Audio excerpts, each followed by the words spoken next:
দিয়ে বলবো, কেউ যদি আমার আব্বার ভাস্কর্য বসায়, সর্বপ্রথম আমি আমার আব্বার ভাস্কর্যকে ছিঁড়ে টেনে হেসড়ে ফেলে দেব। কোন ভাস্কর্য থাকতে পারে না।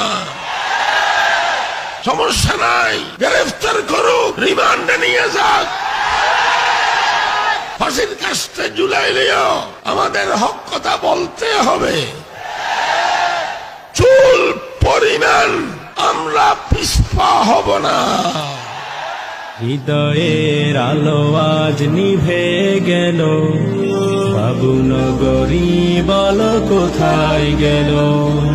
হৃদয়ের আলো আজ নিভে গেল, বাবুনগরী বল কোথায় গেল। কষ্টরা ভিড় করে সকাল সাজে,